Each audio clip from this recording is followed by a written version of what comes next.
ಭಜೋ ನಿತ್ಯ ಗೋವಿಂದ ನಿತ್ಯ ಗೋವಿಂದ.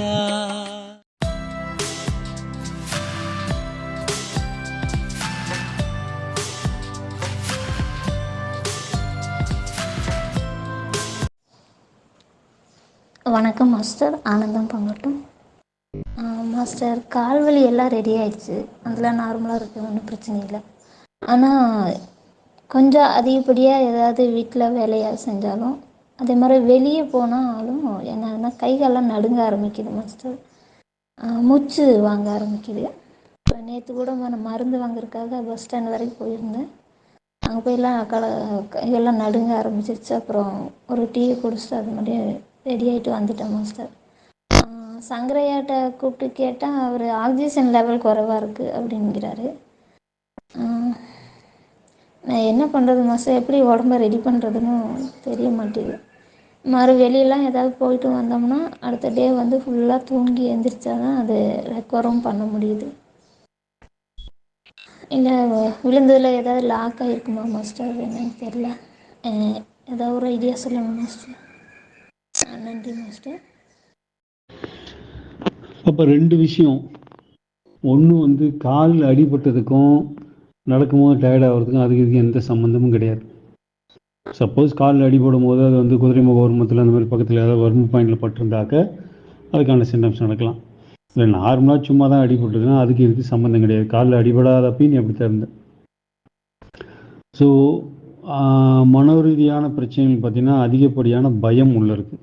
பயம்தான் பிரச்சனை எல்லாத்துக்கும் காரணம். உனக்கு ரொம்ப பயம் உணர்ச்சினால் உன் உடம்புல வந்து ரொம்ப நாள்பட்டனால வாதப்பித்தா மாறி இருக்குது. பித்தத்தோட அளவு அதிகமாக தான் இருக்குது. உனக்கு வாதப்பத்த சிக்கல் இருக்குது, அது உனக்கே தெரியும். அந்த ஃபீல்டில் இருக்கிறதுனால வாதப்பத்தை சரி பண்ணாமல் எதுவும் சரி பண்ண முடியாது. அதை நியூட்ரலைஸ் பண்ணால் தான் முடியும். அதுக்கு வந்து பயம்தான் காரணமாக இருந்தது. ஸோ பயத்தை பயம் எப்போ, நம்பிக்கை எப்போ எங்கே இல்லையோ அங்கே பயம் வந்துடும்.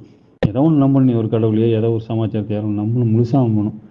அறகுறையே நம்புகிறேன், எனக்கு காரியாகணுங்கிறதுக்காக நம்புறதில்லை. முழுசாக நம்பினா அந்த பயம் வராது. அது ஆர்டினரி பர்சனுக்கு நடக்கிற விஷயம் இல்லை. அவன் தேவைக்கு மட்டும் அப்போதைக்கு நம்புற மாதிரி நடிப்பான், ஒரு கடை டோர் மட்டும் அடிப்பான். முழுசாக நம்ப முடியாது. அது கடவுளாக இருந்தாலும் குருவாக இருந்தாலும் சாமியாக இருந்தாலும் எதாக இருந்தாலும். அது வந்து ரொம்ப நாள் வாழ்க்கையின் அனுபவம், வாழ்க்கையில் ஏற்பட்ட நிறைய அனுபவத்தினால, அடினாலே, சோதனை, துக்கத்தினால சமாளிக்க முடியாமல் யாரோட உதவியில் தடுமாறினால அந்த பயம் வந்தது. பயத்தினால ரசாயன மட்டத்தில் வாதப்பத்தி சிலத்துக்கு மாறி போச்சு. இப்போ திசுக்களுக்கு என்ன வச்சுன்னா இது கிடைக்க மாட்டேங்குது, ஆக்சிஜன் கிடைக்க மாட்டேங்குது. ஆக்சிஜன் ஏற்றம் தடை ஏற்படுது. நல்லா தூங்கினாலும் பிடிச்சாலும் ஆக்சிஜன் ஏற்றம் தடைப்படுது. நார்மலாக நான் 38 வயசில் 32லேருந்து 38 வயசுக்குள்ளேயே எல்லா லேடிஸ்க்கு வரக்கூடிய பிரச்சனை தான் அது. 32 கிராஸ் பண்ணவே வந்துடும் ஒரு சிலருக்கு. 38க்கு மேலே எல்லாத்துக்குமே வந்துடும். 45க்கு மேலே வராத பொம்பளே இருக்காது. எல்லா பொம்பளைக்கும் இந்த பிரச்சனை இருக்கும். டயர்னஸ்ஸு, நடந்துட்டு வந்தால் சினிமா போயில் குதிச்சுட்டு வருவாங்க, போவையில் தெம்பு வரையில் ஒம்புன்னு சொல்லுவாங்க. அந்த கணக்கு தான் இருக்கும். அது ஒன்று கொஞ்சம் அதிகமாக இருக்குது. ஏன்னா நீ வந்து பட்ட அடிகள் அதிகம் அப்படிங்கிறனால. நியூட்ரிஷன் டிஃபால்ட் 2வது. சத்தான உணவுகள் இல்லை. வாதப்பித்த சிலத்தின் உடலில் கெட்டு போச்சு. ரொம்ப நாளாக அது பிரச்சனையாக இருக்குது. காரணம் பயமாக இருந்தது. வாழ்க்கையில் நடந்தக்கூடிய சம்பவங்கள், துன்பங்கள் எல்லாம் சேர்ந்து அந்த பயத்தை கிரியேட் பண்ணிச்சு. ஏன் வாழ்க்கையில் அந்த மாதிரி சம்பவங்கள் நடந்ததுன்னா அது நம்ம கர்மா. ஸோ அதுலேருந்து தப்பி தான் நம்ம ஆன்மீகத்துக்குள்ளே போனோம். இத்தனை வருஷம் ஆன்மீகத்தில் போகணும், ஏதோ கொஞ்சம் பேலன்ஸ் பண்ணி அப்படி ஓட்டிகிட்டு இருக்கிறோம். வைத்தியத்துலேயும் போனோம். நம்ம உடம்பை காப்பாற்றிக்கிறதுக்கு வைத்தியமும், நம்ம மனசை காப்பாற்றிக்கிறதுக்கு ஆன்மீகமும் நம்ம கொஞ்சம் ஒத்துழைச்சிட்டு இருக்கு. இருந்தாலும் முழுசாக சரி பண்ண முடியல. அப்போ நம்மளை மீறின ஒரு பெரிய சக்தி கிட்ட அது சரணாகதி அடைஞ்சால் மட்டும்தான் அதுவாக பார்த்து ஏதோ ஒரு வழி பண்ணி விடும். ஏன்னா நமக்கு தெரியும் வைத்தியம் உடலை பற்றி தெரியும், நம்ம உடம்பு சரி பண்ண முடியல. மனசை பற்றி தெரியும், ஆன்மீகத்தின் ஆனால் மனசு சரி பண்ண முடியல. அப்போ நம்மளால் முடியாதுங்கிறது தெரிஞ்சு போச்சு. எல்லாம் தெரிஞ்சிருந்தாலும் அப்போ வேறு ஏதாவது நடக்கணும். அந்த நிலைக்கு நம்ம போகும்போது அதற்கான வைத்திய முறையோ அதுக்கான ஒரு தடவை தானாக வந்து சேரும். அதை சரி பண்ணுறதுக்கான வைத்திய முறை அந்த நேரத்தில் தானாக வரும். அப்போ அந்த நிலைக்கு போனது ஒரு மனிதனால் ஒரு வருமா சங்கராலையோ ஒரு கராத்தே சிவாவிலையோ சரி பண்ணக்கூடியதல்ல. அதே வருமா சங்கராலையோ ஒரு கராத்தே சிவாவினாலேயோ உனக்கு ஒரு சொல்யூஷன் கிடைக்கும். ஆனால் நீ அந்த நிலையில் இருக்கணும். நிலையில் இருந்தால் அந்த சொல்யூஷன். இதுக்கான மெடிசன் வந்து நான் உனக்கு கொடுத்துட முடியும், ரெடி பண்ணி தர முடியும். ஆனால் அந்த நிலையில் நீ இருக்கணும். அந்த நிலையில் இருந்தால் தான் அதுக்கான யார்கிட்ட இருந்து மெடிசன் வாங்கணும் அப்படிங்கிறது எனக்கு ஒரு தோணும். அதாவது நீங்கள் வர அவங்க கான்டாக்ட் வர அவங்கள்ட்ட வாங்கி தருவேன். ஜெயந்தி 2 வருஷம் ஆச்சு. ஜெயந்தி கேட்கணும்னு அவளுக்கு தோணல. இப்போ தான் கேட்டா ஏதாவது காப்பாற்றுங்கன்னு. 4 மாதம் முன்னாடி சொல்லி நான் செத்து பேருந்து தெரிஞ்சு போச்சு. சாவறதுக்கு மேலே நான் கம்மியாக பண்ணிட்டு அதை நினைப்பில் சாவன்னு செஞ்சுட்டு இருந்தா. ஒன்றும் முடியாமல் கடைசியில் எதாவது பண்ண முடியாதான்னு கேட்டேன்.